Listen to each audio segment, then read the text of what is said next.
Oi, pessoal, aqui eu tô trazendo agora um livro de Allan Kardec, A Iniciação Espírita. Eu gostaria de trazer essa leitura para a gente começar no nosso novo estudo, assim, para quem deseja começar a entender um pouco sobre as obras de Allan Kardec e a quem deseja também iniciar o espiritismo, compreender um pouco mais, né? E tirar um pouco dessas é, ilusões que se colocam em relação ao espiritismo. Alguns chamam de doutrina, outros simplesmente espiritista, o estuda o espiritismo. Eu, falando por mim, eu tenho esta iniciação ao espiritismo desde meus 14 anos. Confesso que quando eu comecei a ler o Livro dos Espíritos, ou o Evangelho segundo o Espiritismo, eu entendia pouco, porque as palavras eram bem rebuscadas, mas nada que um bom dicionário, né, ao lado não pudesse resolver. E isso, em minha vida, tem trazido muito conforto, porque eu posso dizer que dentro de tudo que eu já presenciei nesse pequeno momento aqui na vida terrena, o espiritismo é o que mais me, me deixa aberta a tantas informações que temos em relação aos problemas materiais e imateriais. É o que me traz mais conforto, elucida o entendimento sobre a lei da causalidade. Bom, o livro contém 3 obras do codificador: o Espiritismo em sua mais simples expressão, o que é o Espiritismo, instruções básicas práticas sobre as manifestações espíritas. Eu vou me atentar no momento a algumas páginas. Se alguém tiver interesse depois de ler. A tradução é de Joaquim da Silva Sampaio Lobo, Caibar Schutter, diretamente dos originais franceses. Apresentação e notas de Herculano Pires. Essa é a 14ª edição. Eu vou ler aqui a anticapa. Achei muito interessante. Não se pode exercer qualquer atividade sem primeiro aprender o que ela é, qual a sua finalidade, quais são as suas regras, quais as dificuldades e inconvenientes que devem ser evitados. Para fazer as coisas mais simples, temos de aprender a fazê-las e adquirir treinamento na prática. Mas, quando se trata de espiritismo, muita gente pensa que basta assistir umas sessões para fazer tudo e dentro de pouco tempo tornar-se mestre no assunto. Entretanto, o espiritismo, como ensinava Kardec, é um campo de atividades difíceis, complicadas, melindrosas, exigindo dos seus praticantes conhecimento seguro de sua natureza e finalidade, de suas possibilidades e dificuldades. Por isso, muita gente fracassa na prática espírita, caindo em situações confusas, ensinando aos outros uma porção de coisas erradas, trocando as mãos pelos pés e escorregando sem perceber em obsessões e fascinações. Quantos se afastam da verdade porque mentiram a si mesmo e semearam mentiras ao seu redor. Evite esse desastre moral e espiritual estudando a doutrina na fonte, com o respeito e a humildade de quem compreende que está lidando com a mais elevada sabedoria já concedida à espécie humana. Espiritismo quer dizer sabedoria dos espíritos superiores. É a ciência do espírito que se desdobra em filosofia, religião. Pense bem nisto. Se a ciência dos homens e as religiões feitas pelos homens exigem anos de estudo, como se pode querer adquirir a sabedoria dos espíritos de uma hora para outra? Não seja vaidoso e não se faça discípulo dos mestres vaidosos, que nada sabem e tudo ensinam. Leia os livros iniciáticos de Kardec, reunidos neste volume. Aprenda passo a passo com o único mestre verdadeiro de espiritismo que já existiu na Terra, aquele ao qual os espíritos superiores confiaram a missão de codificar a doutrina esclarecedora. Estude atenciosamente esses livros, mesmo que você já se considere espírita. Devolva e aprimore seu bom senso, evitando a insensatez. Deus concedeu o bom senso a nós todos, mas nos deixou o trabalho de cultivá-lo. Não se julgue sábio por conta própria. Chega sempre o momento em que teremos de ver o que não sabíamos nada e perdermos a grande oportunidade de que Deus nos concedeu de encontrar a verdade. Esse divisor de águas. Eu convido agora ao estudo, porque eu ainda estou aprendendo. Eu vou aqui levar ao estudo a página 29, resumo dos ensinamentos dos espíritos. Eu vou trazer assim pequenas partes para não ficar muito cansativo. Ele começa assim: Deus é a inteligência suprema, causa primária de todas as coisas. Deus é eterno, único, imaterial, imutável, onipotente, soberanamente justo e bom. É infinito em todas as suas perfeições, porque se supuséssemos imperfeito um só de seus atributos, ele deixaria de ser Deus. Deus criou a matéria que constitui os mundos. Criou também seres inteligentes que denominamos de espíritos, encarregados de administrar os mundos materiais de acordo com as leis imutáveis da criação, e que por sua natureza são suscetíveis de perfeição, aperfeiçoando-se, aproximando-se da divindade. O espírito propriamente dito é o princípio inteligente. Sua natureza íntima nos é desconhecida. Para nós ele é imaterial, por não possuir nenhuma semelhança com o que chamamos de matéria. Os espíritos são seres individuais, possuem um envoltório etéreo imponderável chamado perispírito, espécie de corpo fluídico que é um tipo de forma humana. Povoam os espaços que percorrem com a rapidez do relâmpago e constituem o mundo invisível. Desconhecemos a origem e o modo de criação dos espíritos.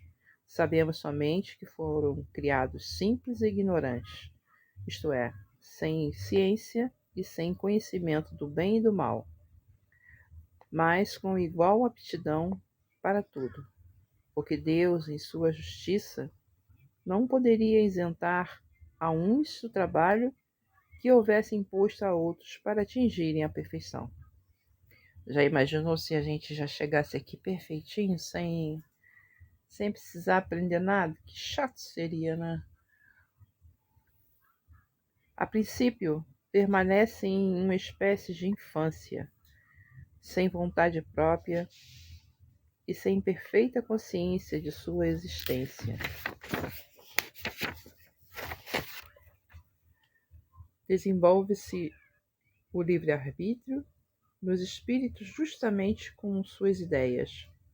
Deus lhes diz: todos vós podeis pretender a felicidade suprema, depois que houverdes adquirido os conhecimentos necessários e cumprindo a tarefa que vos imponho. Trabalhai, pois, para o vosso adiantamento. É esse o objetivo. Conseguireis atingi-lo cumprindo as leis que deixei gravadas em vossa consciência. Em consequência de seu livre-arbítrio, uns tomam a estrada mais curta do bem, outros a mais longa do mal. Deus não criou o mal. Instituiu leis, e essas leis são sempre boas, porque Ele é soberanamente bom. Todo aquele que observar fielmente será perfeitamente feliz.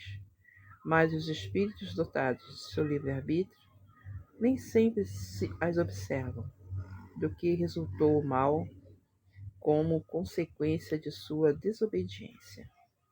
Eu quero voltar aqui nessa palavra, consciência. Sabe aquela vozinha que fica lá dentro quando você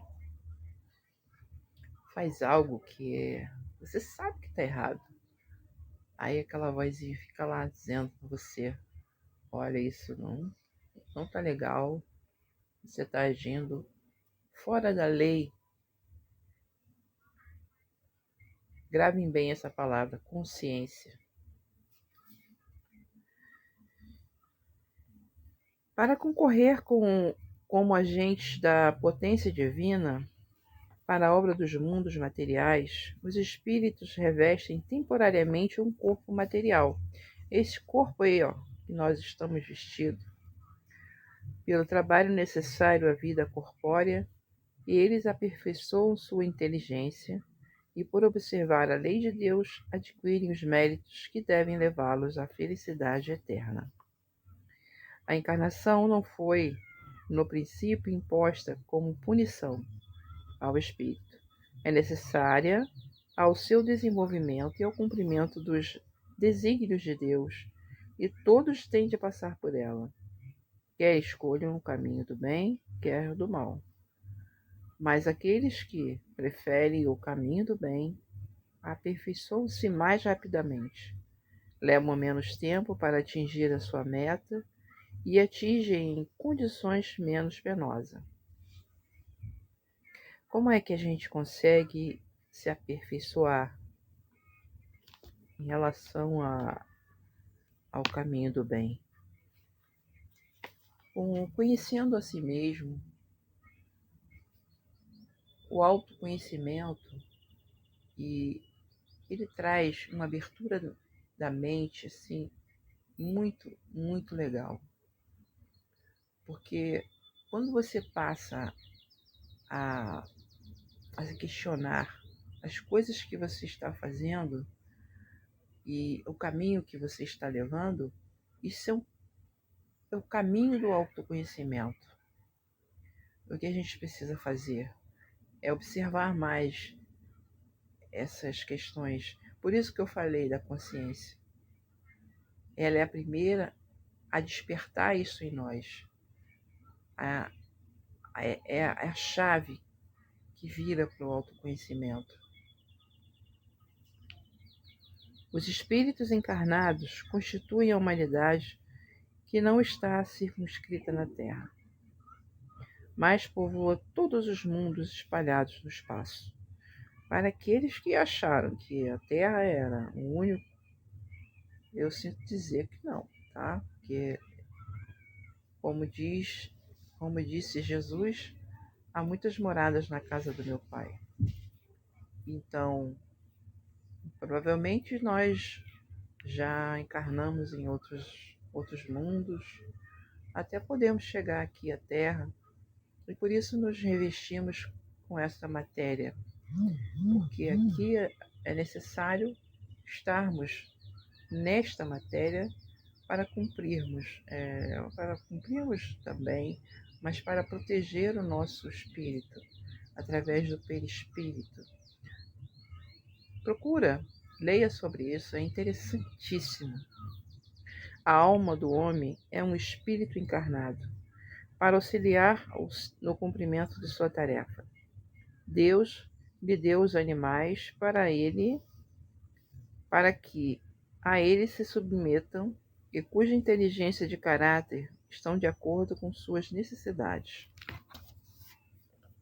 O aperfeiçoamento do espírito é fruto do seu próprio esforço, não lhe sendo possível, em uma única existência corporal, adquirir todas as qualidades morais e intelectuais que devem levar à sua meta.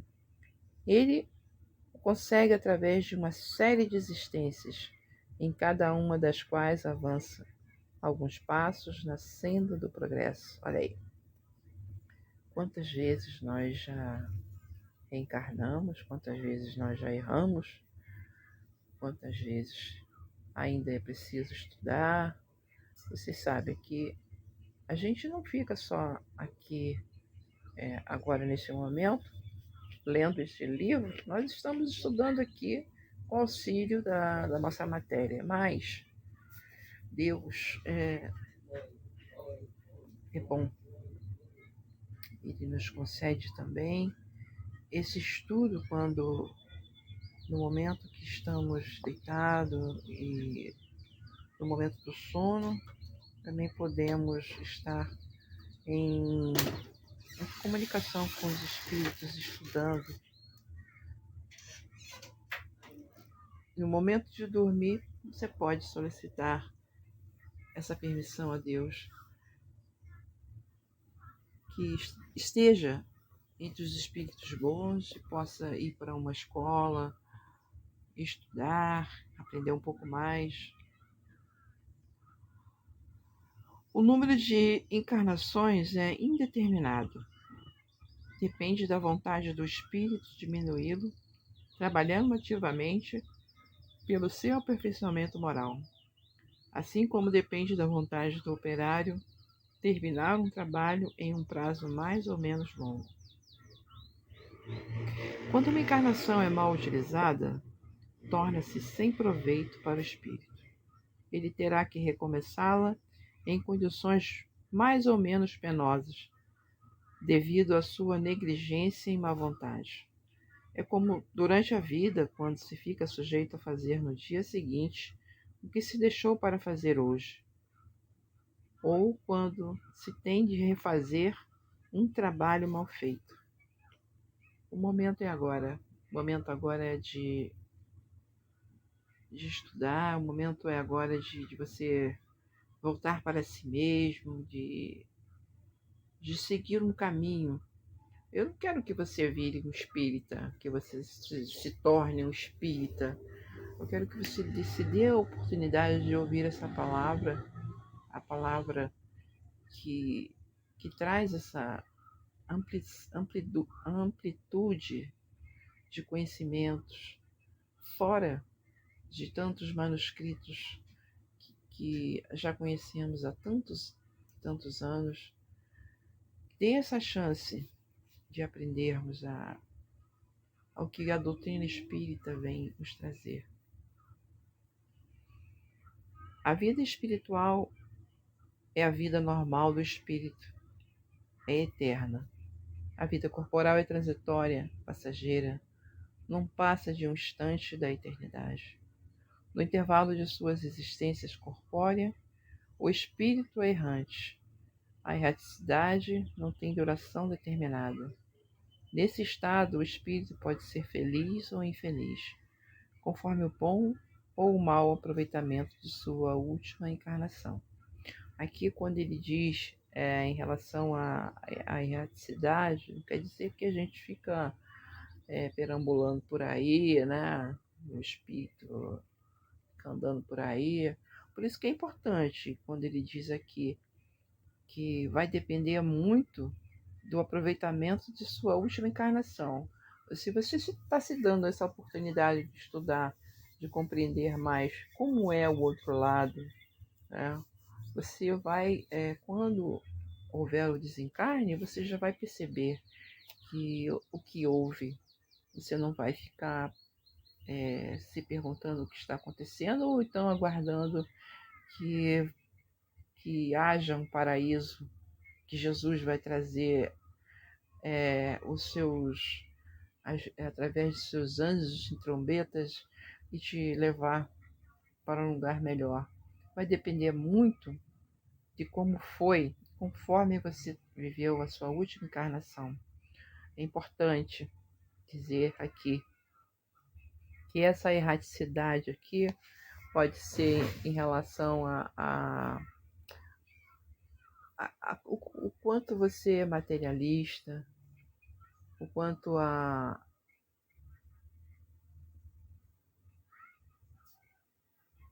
gente fica preso às coisas materiais da vida. É importante a gente não se prender tanto a isso, para a gente não ficar. Eu tenho um livro que eu gosto muito, eu até publiquei lá no YouTube, do Luiz Sérgio, que ele conta várias histórias de quando as pessoas fazem o desencarne, né? Os espíritos, quando passam para o outro lado e a vivência desse momento é muito interessante. Eu aconselho você a ler, a ouvir ou então a ler o livro do Luiz Sérgio. Bom, voltando aqui, ele tem a ocasião de estudar as causas que apressarão ou retardarão seu progresso. Toma as resoluções que deverá pôr em prática na sua próxima encarnação, escolhendo ele mesmo as provas que acredita serem mais adequadas ao seu adiantamento. Bom, aqui ele já está falando em relação ao espírito que quer tentar uma nova reencarnação. Então ele vai se preparar, ele vai, através do seu despertar, verificar que tudo que ele programou aqui ele não cumpriu e ele quer ter mais uma oportunidade de fazer as coisas certas. Então ele diz aqui que ele vai ter esse momento para estudar, né, as causas que vão apressar ou vão retardar o seu progresso e tomar as resoluções de mudança. Às vezes, porém, ele se engana ou fracassa como homem por não considerar as resoluções que se propuseram como espírito. Então, como espírito, ele pensa em relação a essas mudanças, a se entender com uma outra pessoa, né, que ele tenha feito algo errado, ou então tenha prejudicado a evolução daquela pessoa aqui quando esteve. O espírito culpado é punido com sofrimentos morais no mundo dos espíritos e com sofrimentos físicos na vida corpórea. Suas aflições são consequência de suas faltas, isto é, de sua infração. A lei de Deus, de modo que constitui ao mesmo tempo uma expiação do passado, é uma prova para o futuro. É assim que o orgulhoso pode ter uma vida de humilhação, o tirano uma de servidão, o mal rico uma vida de miséria. Há mundos apropriados aos diferentes graus de adiantamento, onde a existência corpórea tem condições muito diferentes. Quanto menos adiantado for o espírito, mais pesados e grosseiros são os corpos que reveste. À medida que vai se purificando, passa para mundos superiores moral e fisicamente. A Terra não é nem o primeiro nem o último desses mundos, mas é dos mais atrasados. Bom, agora eu acredito que ainda estamos nesse período assim, estamos bem atrasados, mas Eu creio que algumas pessoas já estão despertando para o lado bom, né? E quando veem algo que não condiz com a moral, elas tentam ser diferentes, tentam modificar isso. Eu acredito que a gente já está passando por esse momento na Terra, um momento mais para provas do que para expiação. Os espíritos culpados encarnam nos mundos menos adiantados, onde expiam suas faltas por meio de tribulações na vida material. Esses mundos são para eles verdadeiros purgatórios, mas depende deles próprios deixá-los, esforçando-se pelo seu progresso moral. A Terra é um desses mundos. Sendo Deus soberanamente justo e bom, não condena suas criaturas e punições perpétuas por faltas temporárias. Oferece-lhes sempre meios para progredir e reparar o mal que tenham feito. Deus perdoa, mas exige o arrependimento, a reparação e a volta ao bem, de modo que a duração das punições depende da persistência do espírito do mal. Por conseguinte, a punição será eterna para aquele que persistir eternamente na senda do mal, mas desde que apareça no coração do culpado um vislumbre de arrependimento, Deus derrama sobre ele sua misericórdia. Devemos entender, pois, que a eternidade das penas é relativa, não pode ser tomada em sentido absoluto. Eu vou parar aqui, tá? Porque senão vai ficar muito longo. Vou parar aqui na página 32. Depois a gente volta ao estudo. Eu acho que esse pequeno trecho que eu li já vai te deixar assim com um pouquinho de água na boca, né? Para aprender um pouquinho mais, de compreender algumas coisas que acontecem no seu dia a dia, para ampliar mais a visão em relação às coisas que acontecem em ordem mundial, ou até mesmo ao redor, em sua cidade. A gente tem uma visão muito melhor das leis da causalidade, né? Não é que a gente não vai ter a tristeza de ver alguém, né, sendo punido ou está sofrendo por algum tipo de doença ou maus tratos, mas entenda que não há nada que não esteja correto, na medida certa, e que também Deus não desampara nenhum de nós. Gente, acredite que nós não estamos sós. A nossa vivência aqui na Terra tem o auxílio dos espíritos superiores, dos nossos mentores espirituais. O que precisamos fazer para entrar em sintonia com esses espíritos bons é sempre estar com pensamentos elevados, não deixar que o desânimo, alguma influência de fora venha trazer em nossa mente pensamentos ruins, porque nós acabamos atraindo para dentro de nós, para a nossa casa mental, para a nossa casa, para o nosso espaço de trabalho, sempre espíritos que tentam nos desviar do nosso caminho aqui que nós desejamos para nosso adiantamento espiritual. Então aqui não é nenhum conselho, não é nada disso, é somente quando vier assim um pensamento ruim, tente trocar por algo bom, pense em alguma coisa que aconteceu, te trouxe algo feliz. Então é isso. No momento eu vou parar um pouco, porque senão vai ficar muito longo o nosso estudo, ok? Nos vemos depois mais tarde. Eu desejo a vocês que eu consiga deixar uma pitadinha de curiosidade em vocês. A internet tem uma ferramenta que você pode usar para o lado bom também, né?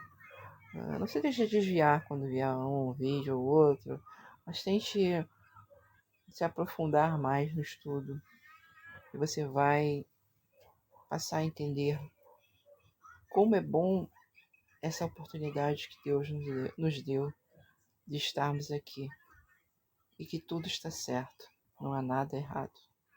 Um abraço a todos.